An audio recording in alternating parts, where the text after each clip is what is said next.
Swayam Prabha. Digital India. Educated India.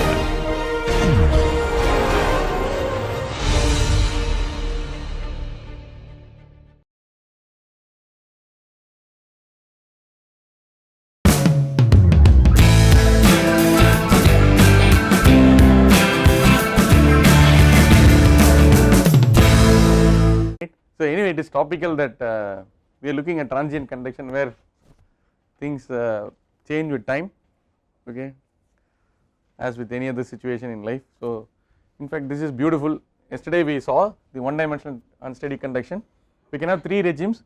In the early regime only certain portion of the solid is affected by the thermal disturbance at the boundary. So we took something like this. So this is T is equal to Ti throughout, and then we suddenly cool the sides. Okay, heat treatment of a ball bearing, heat treatment of a helical coil spring or a carriage spring of your truck, or helical coil spring of your car or whatever. If you do, so that if you can, if the thermal conductivity is very high and if the Bayer number is much smaller compared to one, you can use a lump capacitance system. That is one thing. If you cannot do that, but you are still in the early portion of the cooling, then the center will not know that there is a disturbance, right. So the disturbance propagates from the end. So in the early regime we can do something called the similarity transformation. The whole idea of a similarity transformation is to convert the partial differential equation into an ordinary differential equation, and ODE is easier to solve. In the middle regime you have to use the full solution, and in the late regime you can use what is called the lump capacitance system, where more or less the system is reaching the temperature of the surrounding, so you can lump the whole solid to be at one temperature. And so yesterday we saw the exponential temperature distribution. This,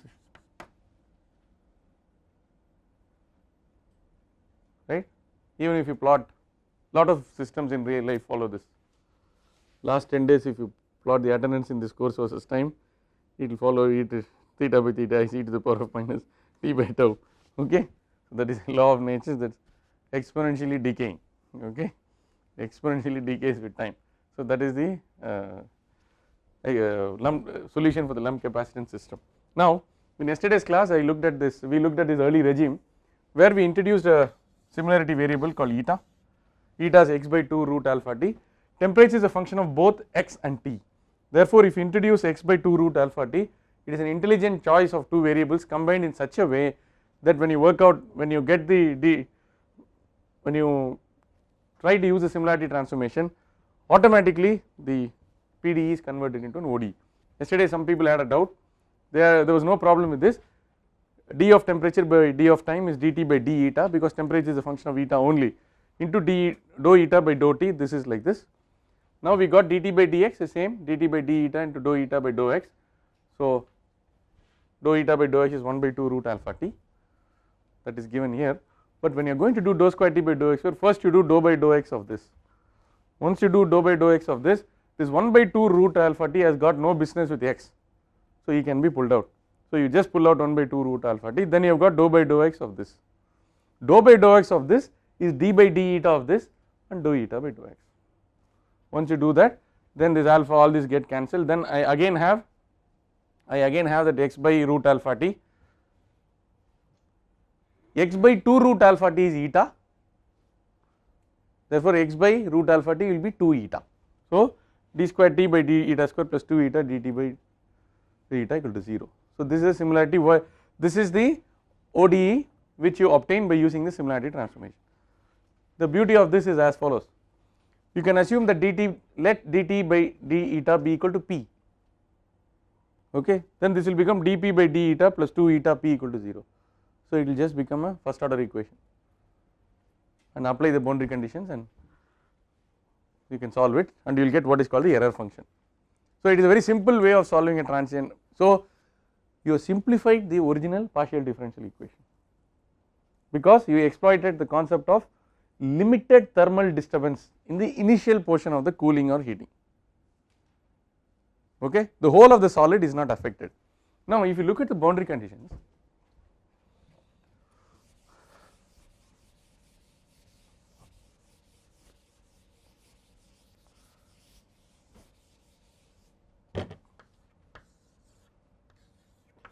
let us take a solid like this, x is like this. So it is Ti, T equal to Ti, T less than equal to 0. Some people do not like less than equal to 0, right? Okay. So this T equal to Ts. Okay. So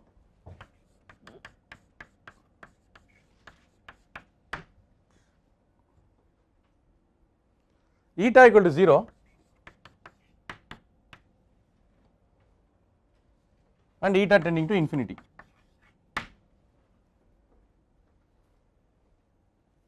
Eta tending to 0 means what? That means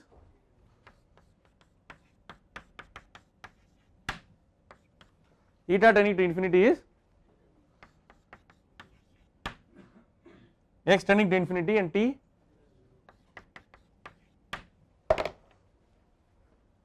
okay. See the beauty of this. Please look at the board. Eta tending to infinity means somewhere further. Assume that this is called a semi-infinite slab. That's why it's called a semi-infinite slab.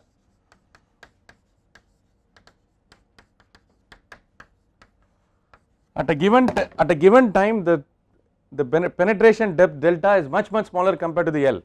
That is why it is called semi-infinite in extent. This delta, the penetration thickness may be 5 mm. The slab may be 30 centimeters long. That means 29.5 centimeters of the slab does not know that there is a disturbance at the first 5 millimeters. Okay. Now eta tending to infinity, what is the story of eta tending to infinity? Is x tending to infinity. X tending to infinity, do you know the disturbance or not? At x tending to infinity, we do not know the disturbance. Therefore, what is the boundary condition for temperature? T equal to Ti. T equal to Ti is the boundary condition for eta tending to the infinity. But the beauty is T equal to Ti is also the initial condition. That corresponds to T equal to 0 everywhere.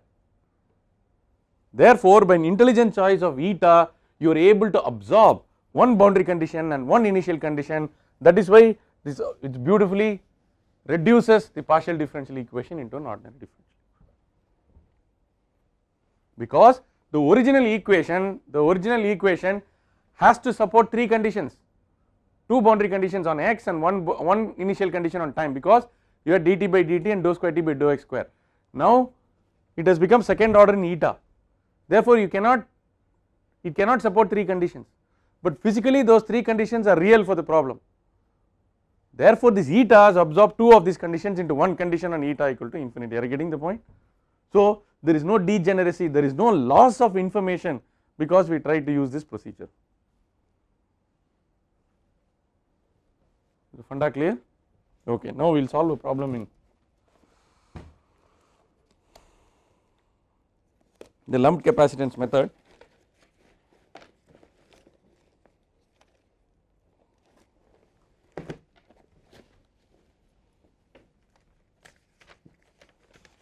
Problem number 48. Very good. Stainless steel balls 10 millimeter in diameter.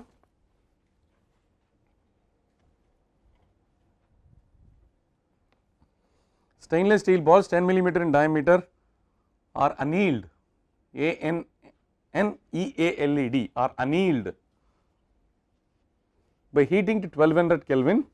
Stainless steel balls 10 millimeters in diameter are annealed by heating to 1200 Kelvin and then slow cooling to 375 Kelvin in air, and then slow cooling to 375 Kelvin in air. Okay, I am using telegraphic line. H equal to 25 watts per meter square Kelvin. If somebody is a purist, you will say the heat transfer coefficient and the interface, you can write all that. H equal to 25 watts per meter square per Kelvin and T infinity equal to 40 degrees centigrade.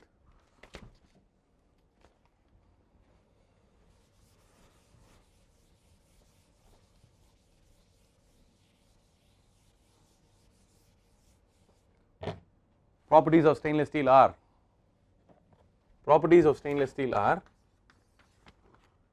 thermal conductivity 20 watt per meter per Kelvin, density 7900 kilogram per meter cube,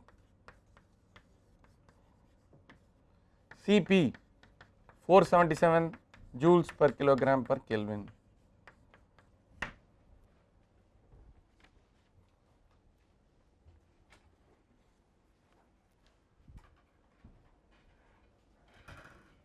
What is the question? What is the question? What is the time required for the cooling? This is a question which can be answered only by the heat transfer engineer. Okay, what is the time required for cooling?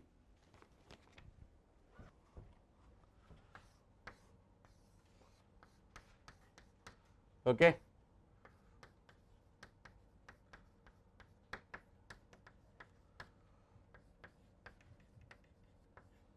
ten millimeters 10 millimeters in diameter. The first step in technology is bio number. First check whether bio number is all right.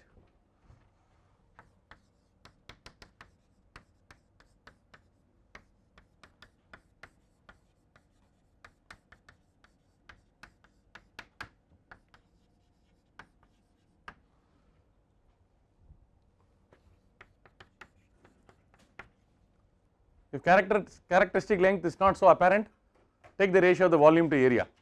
Okay, 4 by 3 pi r cube.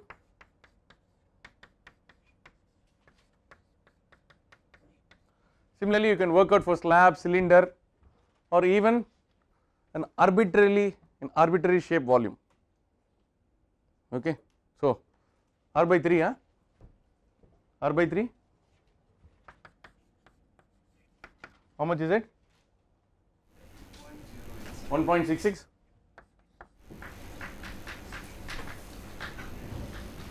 Correct. Now bio number,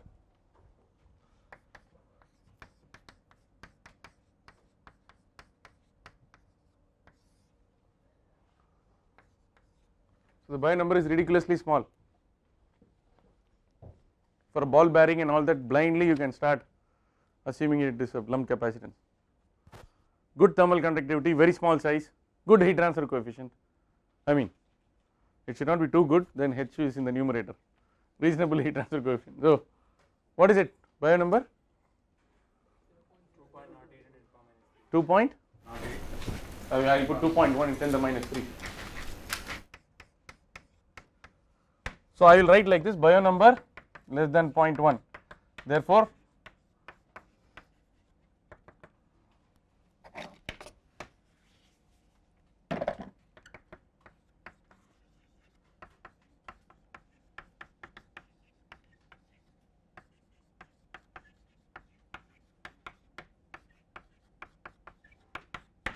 the lumped capacitance method is valid.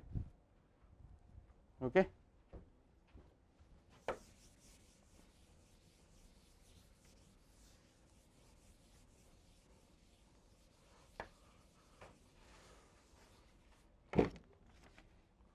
So, time constant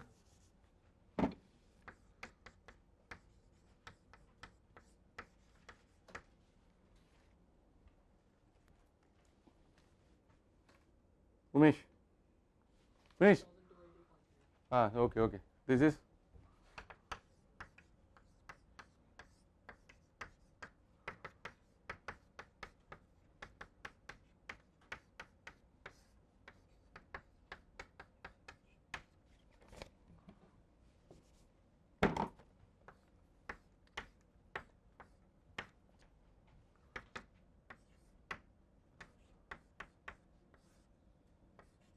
that's all, Is it correct?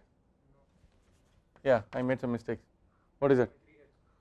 How much is it? 251 point.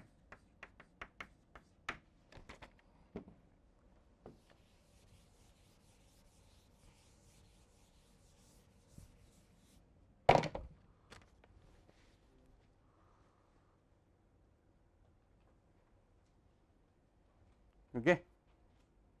What, Deepak? So theta by theta I,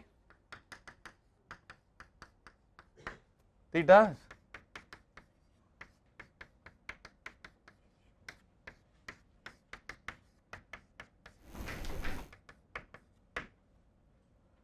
it must get cooled to 375.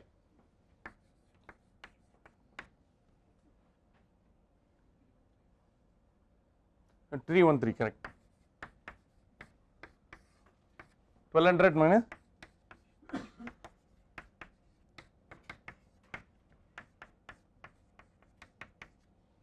so take ln both sides on the calculator, multiply by 251 and you will get some decent time. 700 seconds, 800 seconds, how much is it? Okay.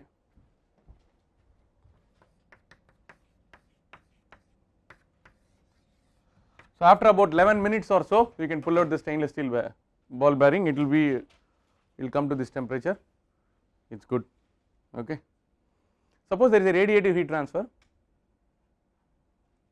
Even then, the lump capacitance system can be used, but you have to do the equivalent radiative heat transfer coefficient.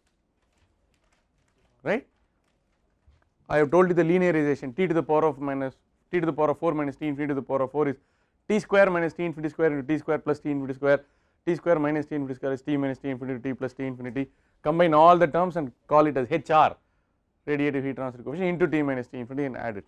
Suppose I give you a problem in which combined convection and radiation is there, the total heat transfer coefficient must respect the Biot number less than 0.1. Okay. Anyway, we leaving the mathematics apart. What is this time constant now?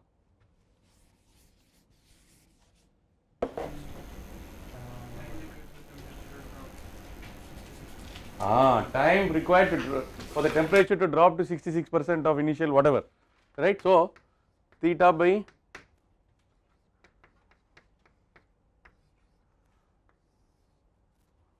right when T is equal to tau 1 by E, correct? Did I make it? Did I mess it up or it's okay? 1 by E. Therefore,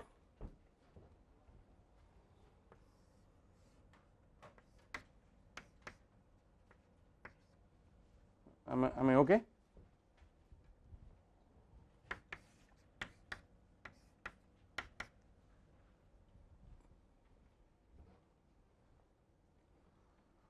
Similarly,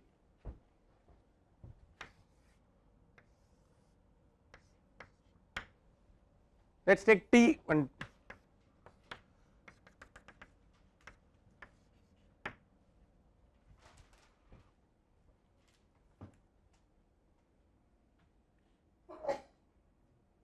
okay. Suppose the doctor wants to get the fever temperature accurate to, let us say 0.2 is okay for him, 0.05, 0.05, 0.1 is too fine a number, they are not engineers, they can't handle such numbers. Okay. What is a good accuracy for a doctor? Less than 0.5. Okay. No, why I am doing this is, if it is less than 0.5, let us say somebody has a 0.5 centigrade or Fahrenheit? Fahrenheit.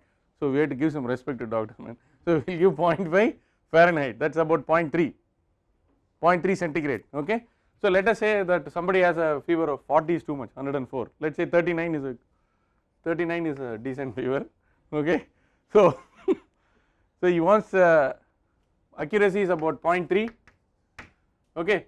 So if it reaches about 38.7 degrees centigrade, it is okay for him, he will live with that error. So if it is like this, so if the actual temperature is 39, so he wants to know at what time it will reach 38.7, that will be related to the time constant. Invariably the doctor pulls out at the end of 2 minutes. So correct, at the end of 2 minutes it that is directly related. You can find out the time constant of this mercury in glass thermometer and find out. Nowadays you got electronic this thing which gives a beep. Okay. And but if you take you can fake a fever by going to Tiffany's, having a coffee and then going to the or you can take a Pepsi and the doctor will get scared, hypothermia. And so or in Europe what they do is they insert the thermometer into the ear, they will the ear temperature, or they will measure the forehead temperature, because the core temperature inside is not actually known. These are all diagnostic of oral temperature is diagnostic of something happening inside, or you are using infrared thermograph or something. Okay, ear temperature, ear thermometers are slowly getting popular. Here also they are expensive. Okay, fine. So this is the idea of how much time you want. So the time is related to the accuracy. Now what is this theta by theta I?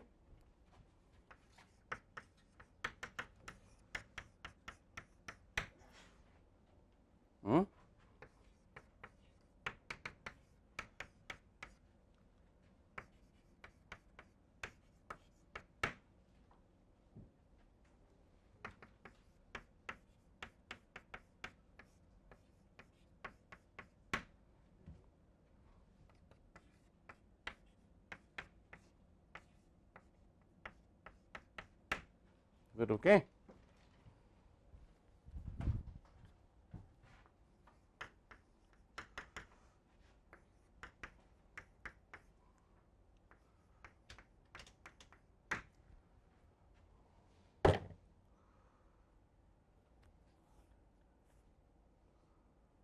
What is alpha? Fourier number?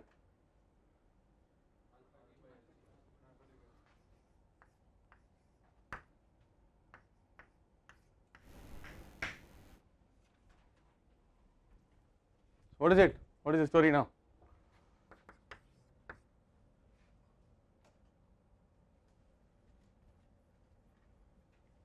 Alpha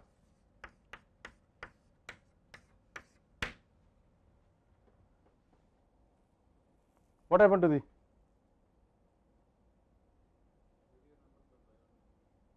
not by bio number, then there is a k. Oh, there is a k there. Okay, now what else is there? H rho Cp, alpha is denominator, k by rho Cp. Some L is there somewhere, man. What is HLC by k? What is this? So theta by theta I is e to the power of minus bio number into Fourier number. I am saved. That is the way it should be. If you recall, when we started the non-dimensionalization, I told you that theta is a function of xi, bio number and Fourier number. Xi gives this spatial variation of temperature, bio number gives the conduction convection coupling, and Fourier number gives the variation of temperature with respect to time. Now it is a lump capacitance system, therefore the spatial variation should go, therefore the dependence of theta on xi has vanished because it is lumped. Therefore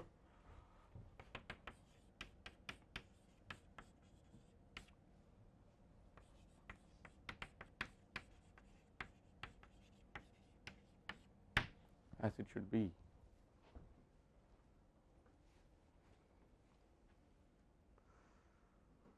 See, if you are working on a project or a heat transfer problem or research or something, you have to just take a paper and pencil and keep on working. Before going to the computer, so much is possible.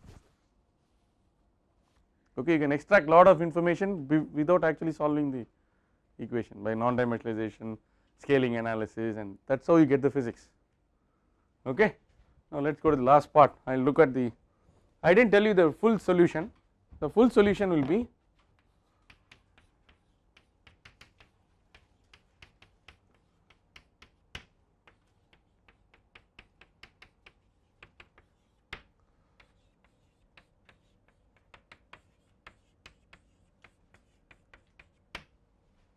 what I basically do is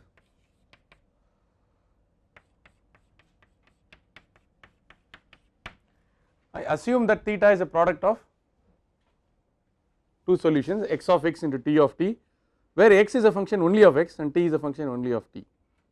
Now I take d theta by dt, d theta by dx, d square theta by dx squared, and then I will arrive at terms on the left side and right side.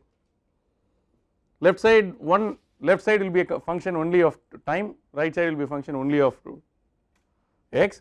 If both have to be equal, both of them have to be individually equal to some constant, I call it as lambda square. Then I am essentially breaking down the PD into two ODEs.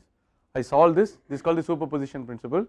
I combine the solutions and using the boundary conditions I get A, B, C, D. So if you do that, what you are essentially doing is called the method of separation of variables.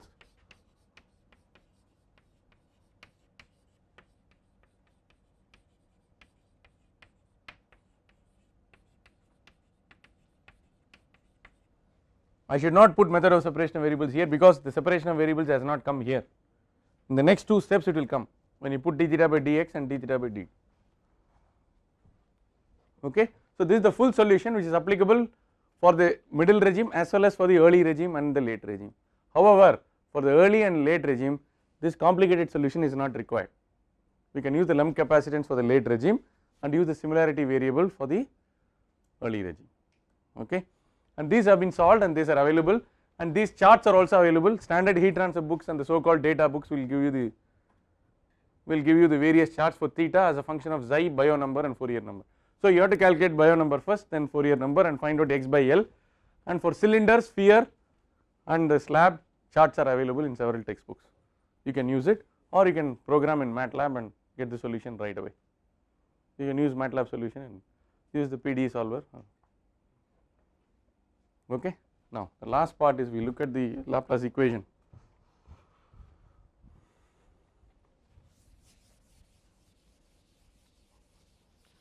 So if I have a lump capacitance with heat generation, so it will be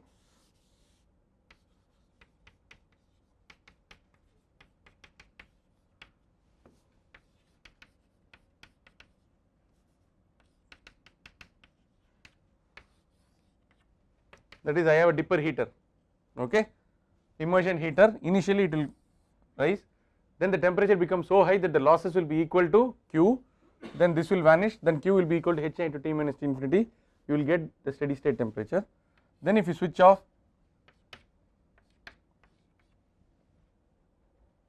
or you can have a situation where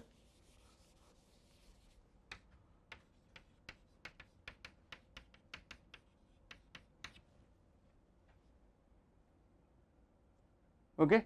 So one good example would be basically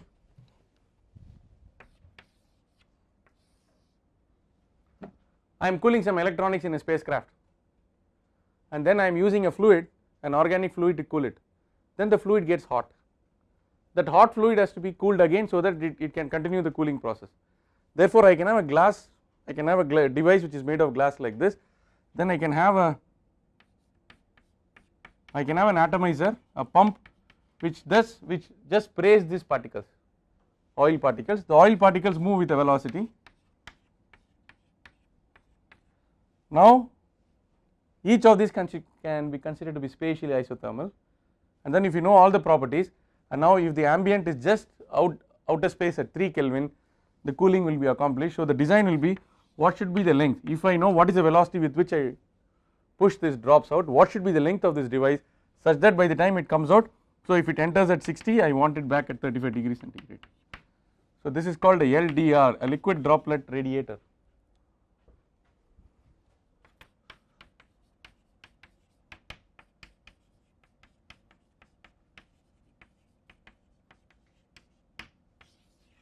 So even the lump capacitance system looks so simple, but it has got so many applications.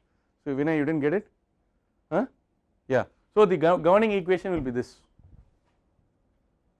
There will be a lot of fun because dt will be taken to this side. Then you have to use the method of partial fractions. Tan inverse of ln of all this will come. Okay.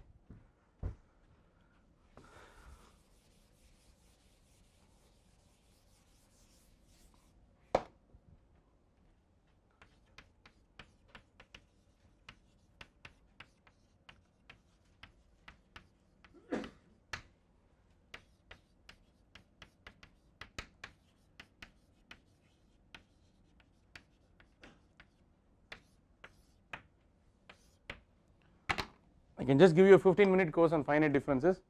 Finite differences can be taught for 40 hours. Okay. So let us consider the simple Laplace equation, which is del square t equal to 0. This can be derived from the general equation. So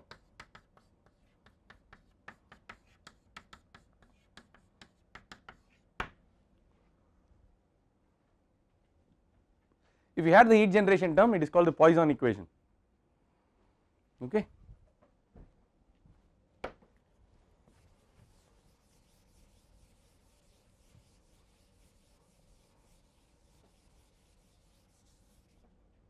Let us consider a situation.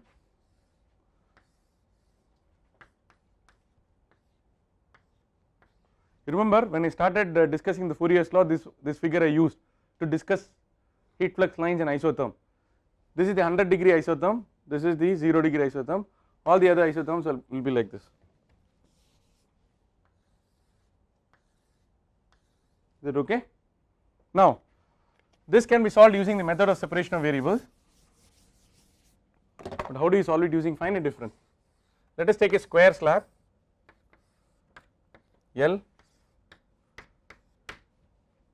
So what I do is I take a particular node called I comma j, then I take one more node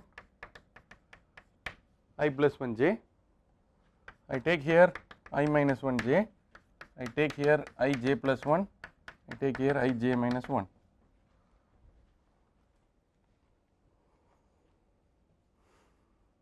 Okay.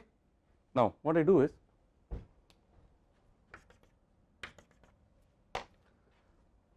I can calculate dt by dx at I plus half comma j, that is here in the middle. The temperature gradient here using a Taylor series approximation retaining only the linear terms will be T of the node ahead it minus the T of node behind it divided by the delta x. That is a finite difference approximation. So I am replacing it, replacing dou t by del t and replacing dou x by del x. This will just be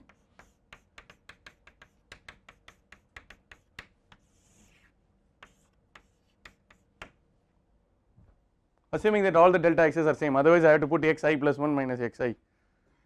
Okay. Similarly, dou t by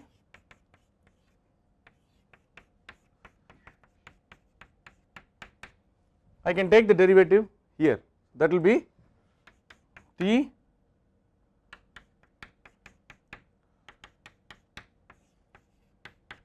so this will be T I of j minus, so what I am essentially doing is called the forward difference.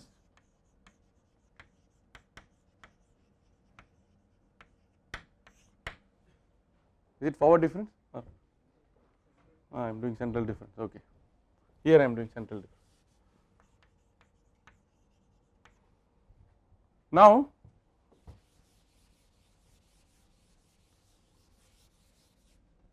I will say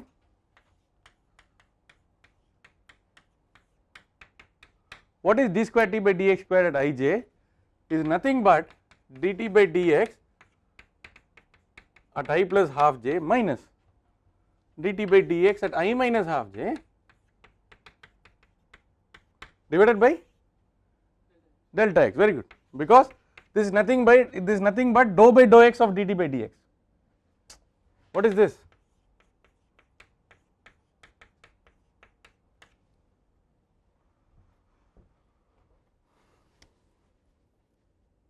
Okay, use that. Therefore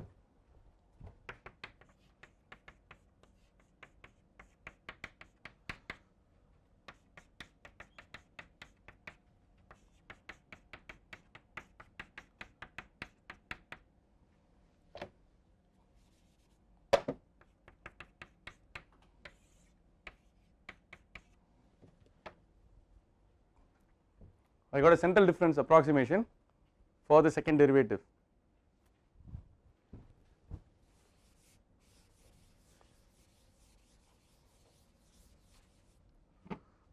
Similarly,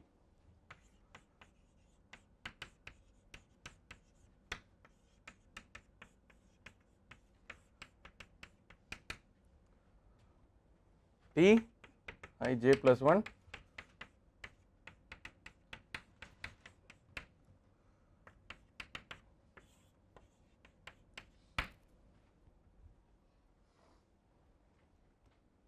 you can make delta x different from delta y, but the simplest case will be delta x equal to delta y.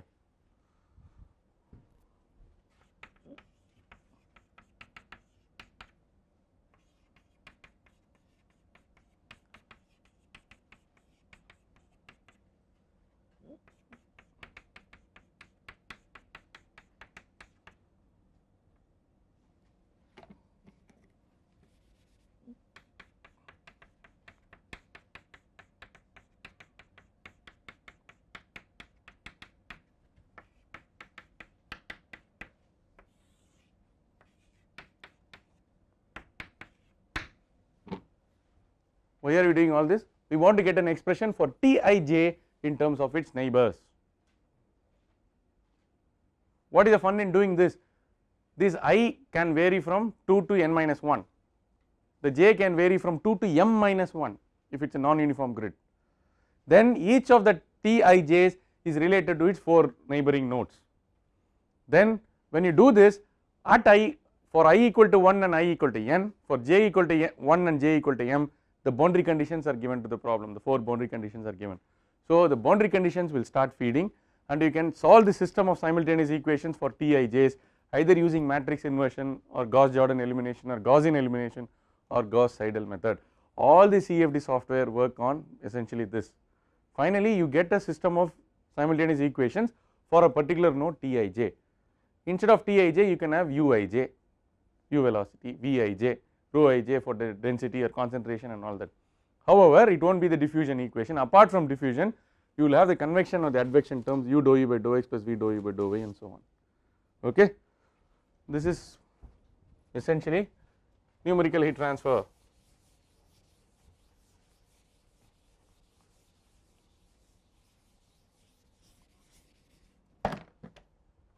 Therefore, Tij equal to Ti plus 1j plus Ti minus 1j plus Tij minus 1 plus Tij plus 1 divided by 4. So this is called finite difference method.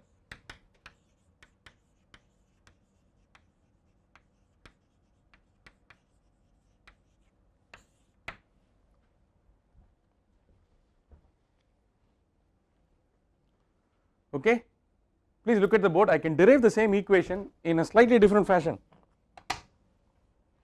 Please look at the board. I can take half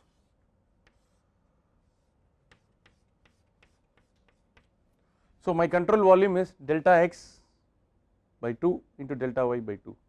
I can find out what is the q which is entering here, what is the q which is leaving here, what is the q which is entering here, what is the q. The net will be k into T of this minus T of this divided by del x square. I can replace the Fourier's law by just using finite differences. I can do an energy balance. So this is called a control volume formulation. If you take delta x equal to delta y and it will result in the same equation. Okay, you can do a flux balance. The net flux which is coming will be equal to 0.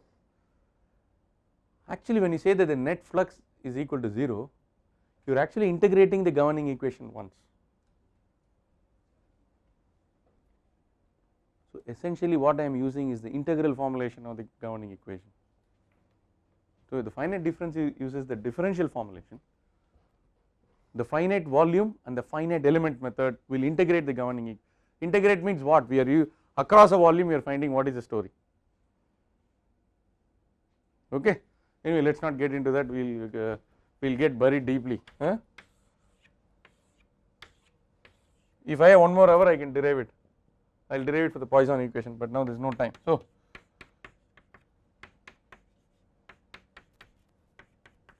the basic story is the nodal value for a diffusion equation is east plus west plus north plus south divided by 4. The divided by 4 comes because you get 25% weightage to all this. Otherwise when you write your CFD software it is always like this. Always in life there are 4 people. Okay, they always talk about 4 people, if 4 people are happy you can do anything. I mean such type of stories are also there. Eventually also some 4 people are required. Okay, so here also there are 4 neighbors. Here also there are 4 neighbors. So the value of the function at a point is a weighted average of its neighbors. If all the neighbors are at equal distance, we give 25% weightage to each of them. If they are at different distance, it will be W east into value at east plus W west into value at west. The sum of all the W's will be equal to 1. That is the weighted this is a weighted mean. So this is essentially the diffusion. You can put the convection advection also. Now what will a mathematician do? This everybody knows what is this. So what he will do is,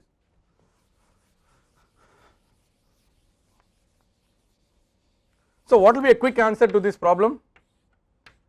100, 0, 0, 0. If it is a very crude method, what will be the center temperature according to the algorithm?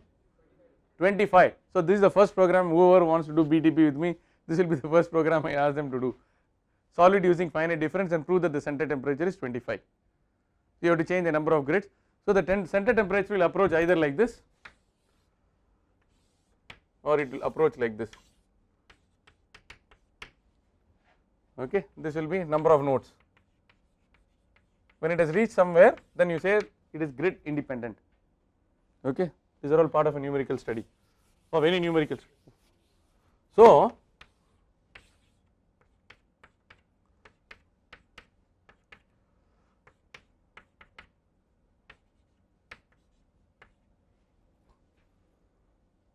what I have done essentially is called what is called a 5-point stencil. In computational heat transfer or CFD, they will say it is a 5-point stencil. That means the value of the node is dependent on 4 neighbors. That node itself plus 4 others is called a 5-point stencil. Mathematically, you can have a higher order scheme. I don't know, you can call it east. You include these fellows also. What stencil is it? 9-point stencil. They have 13-point stencil, 21-point stencil. Then they have a stencil which is equal to the number of grids. I have reviewed papers for high class journals, because and they will prove that compared to 2-point stencil they are able to get with much less grids, they are able to get accuracy, blah blah blah, all that, right. So are you getting the point? When will you get the 9-point stencil? In the Taylor series you stop with linear, then you go to the second order terms, you go to the third order terms, then we will get higher order stencil. Delta x need not be equal to delta y, then the average will not be it won't be 25%, 25%, 25%. Okay. Now if you have, once you write for P, you can similarly write for E, you can write for N, you can write for this, and then what you do is basically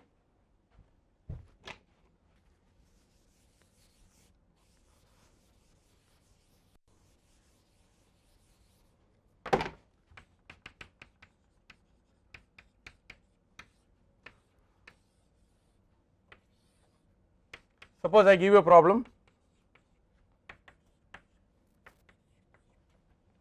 I give you the grid pattern.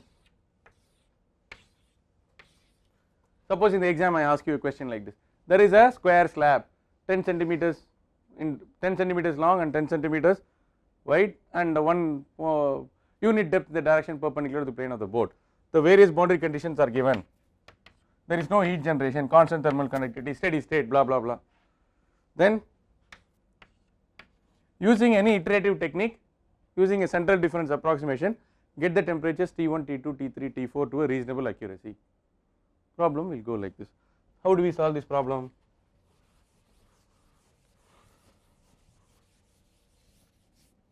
I will write the finite difference for T1 first. T1 is west, east plus west plus north plus south, right. So 50 plus 100 plus T2 plus T4 by 4. Okay. T2 equal to 100 plus 50 plus T1 plus T3 by 4.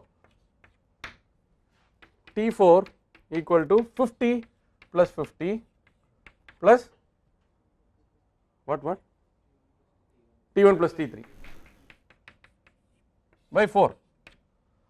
T3 equal to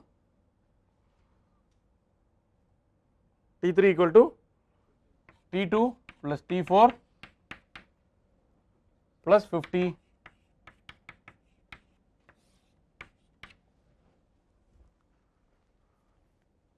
how do you start the operations?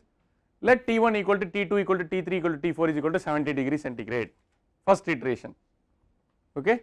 Once it is 70, I will come to first T1. Okay. 70 plus 70 plus 100 plus 50 by 4, I already have T1. Now watch carefully, Now T2, T3, T4 are 70, but T1 is calculated. So when I go to T2, I use the latest update of T1. So that if I do that, that is called the Gauss-Seidel method.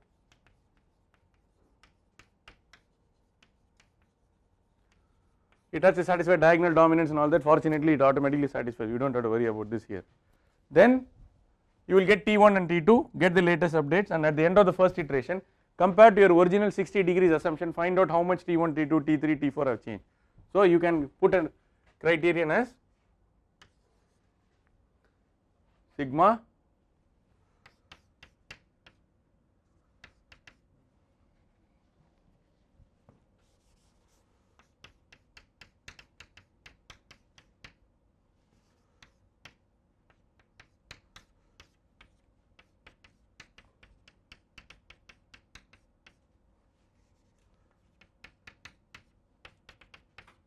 okay.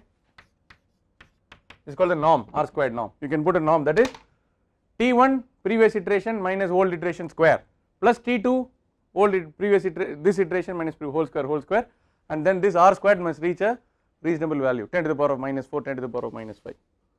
Very easily we can implement it on the computer. If it is on the computer, why use only 4 points? I can use 400 points.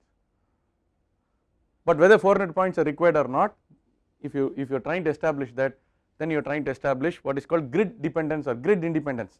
The solution is independent of the grid pattern. The solution has converged, but the solution may also converge to a wrong answer. Therefore, apart from grid independence, you have to validate. In this case, you know center temperature 25 is a validation. For certain other problems, when you are in the wilderness, then you have to take recourse to literature. If somebody already has an analytical solution or somebody has an experimental result, then you validate. That cannot be a research problem because already somebody has done. Now you say that he did only this much, now I am considering some more, and then you proceed with your work. Okay, we can keep on going like this. We can write down the finite difference algorithm for the Poisson equation, and when you start writing the finite difference for cylindrical and spherical coordinates, it will become very, very interesting. Okay.